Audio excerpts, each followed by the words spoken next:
मेरे प्यारे दोस्तों, नमस्कार।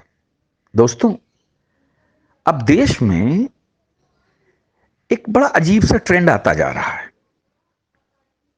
लोगों को रोजाना न्यूज़पेपर में सिर्फ कुछ वीभत्स घटनाएं ही पढ़ने को मिल रही हैं।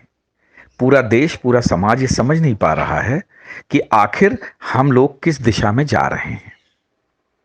मैं जिक्र करना चाहूंगा अभी महाराष्ट्र की एक घटना, जिसमें एक आदमी ने अपने साथ लिव इन रिलेशनशिप में रह रही एक महिला को 20 टुकड़ों में काटा, उसको कुकर में उबाला और इसके बाद कुत्तों को खिलाने की कोशिश की।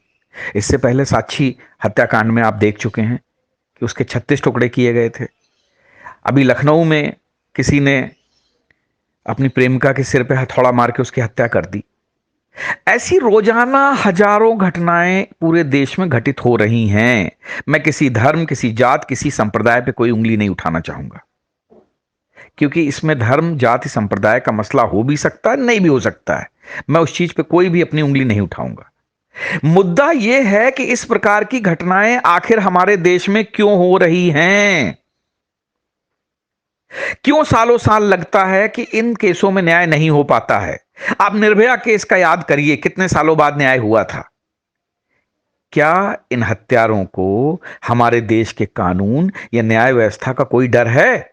जी नहीं, कोई डर नहीं है। यही कारण है कि हत्यारे इस प्रकार की हत्याओं को अंजाम दे रहे हैं और हम लोग आपस की राजनीति में उलझे हुए हैं कि किसने किसको मारा, किसका जात क्या थी, किसकी धर्म क्या थी। जबकि मूल कारण है इस देश का लचर कानून व्यवस्था। उस पर कोई उंगली नहीं उठाना चाह रहा है। दिल्ली में भरे कैमरे के सामने एक लड़के ने एक लड़की को पहले चाकुओं से मारा और इसके बाद पत्थर से कुचल के हत्या की। अब आप सोचिए, इसके ऊपर जो सब कुछ कैमरे में दिखाई दे रहा है, उसके ऊपर भी चार्जशीट फाइल होने में न जाने कितना समय लगेगा। इसके बाद बहस होगी, कानून होगा, इसके बाद गवाहियां होंगी और होते होते वो हत्यारा कम से कम 10 से 15 साल जेल में निकाल लेगा। इसके बाद ज्यादा से ज्यादा क्या होगा? उसको उम्र कैद की सजा होगी। उम्र कैद की सजा होगी। इसके बाद यह भी हो सकता है कि हमारे नेता लोग जो हैं, जैसे कि अरविंद केजरीवाल ने निर्भया केस में किया था, कि उनको बाहर निकाल के उसको साइकिल, सिलाई मशीन और पैसे वगैरह दे के ये कहा जाएगा कि गलतियां तो हो ही जाती हैं।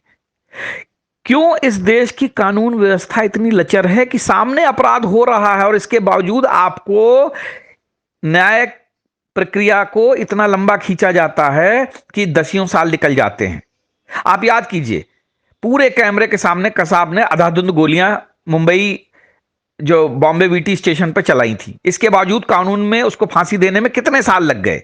उसको बैठ के बिरयानी खिलाई जाती रही। हमारा कानून है या तमाशा बन चुका है कि पहले लोअर कोर्ट तक मसला जाएगा, फिर लोअर कोर्ट से हाई कोर्ट जाएगा, हाई कोर्ट से सुप्रीम कोर्ट जाएगा और हर कोर्ट एक दूसरे कोर्ट की फैसले को बदल देता है। क्या किसी जज की कोई जवाबदेही है कि अगर उसने एक फैसला लोअर कोर्ट वाले ने दिया तो उसको हाई कोर्ट वाले ने कैसे बदल दिया, और हाई कोर्ट के फैसले को सुप्रीम कोर्ट ने कैसे बदल दिया? क्या इन जजों की कोई जवाबदेही है? जी नहीं, कोई जवाबदेही नहीं है। सब अपने हिसाब से जो है निर्णय दे रहे हैं। किसी से आप सवाल नहीं पूछ सकते। जब सारे अपराध कैमरे के सामने हो रहे हैं तो इतना समय क्यों लगता है अपराधी को दंड देने में? दोस्तों, समय आ गया है कि अब हमें मांग करनी चाहिए, इस प्रकार के घटिया कानूनों को तुरंत बदलना चाहिए। देन एंड देयर जब तक फैसला नहीं होगा। क्यों नहीं ये अपराध सिंगापुर में होते हैं? क्यों नहीं अपराध ये दुबई में होते हैं? क्यों नहीं अपराध ये यूएई में होते हैं? क्यों? क्योंकि अपराध होने के तीसरे दिन उस बंदे को सड़क पे, चौराहे पे खड़ा करके उसकी गर्दन काट दी जाती है, उसको फांसी दे दी जाती है। लोगों में डर है, कानून का सम्मान है। यही कारण है कि वहां पर सड़क पे थूकने में भी आदमी डरता है। और हमारा देश एक इस तरीके से मतलब जो है गंदगी की तरफ बढ़ चुका है कि यहां बड़ी बड़ी घटनाएं हो रही हैं और कानून चुपचाप जो है पूरी ताकत से लगा रहता है कि कैसे इसको टाइम पास बनाया जाए। वकील तारीख पे तारीख लेते रहते हैं, जज साहब तारीख पे तारीख देते रहते हैं और कोई ये डिसाइड करने को तैयार नहीं है कि भाई सामने कैमरे पे सारा तमाशा चल रहा है, तो अब इसमें और क्या फैक्ट्स आपको असरटेन करने हैं। अरे उठाओ, उसको फांसी देना शुरू करो 1 हफ्ते के अंदर। देखिए कैसे अपराध नहीं रुकते हैं।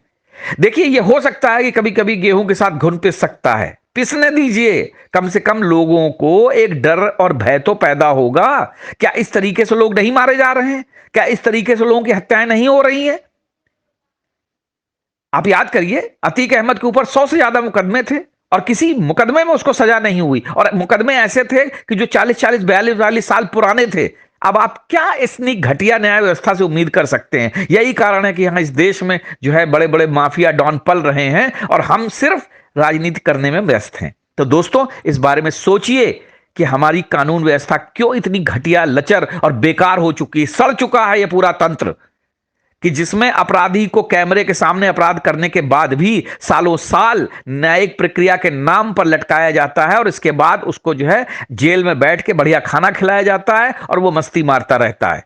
तो ऐसे कानूनों का डर किसको होगा? ये सभी बातें आप और हम सबको सोचनी होगी, क्योंकि हमारे आने वाले भविष्य के लिए बात आपको सोचनी पड़ेगी। जय हिंद, जय भारत।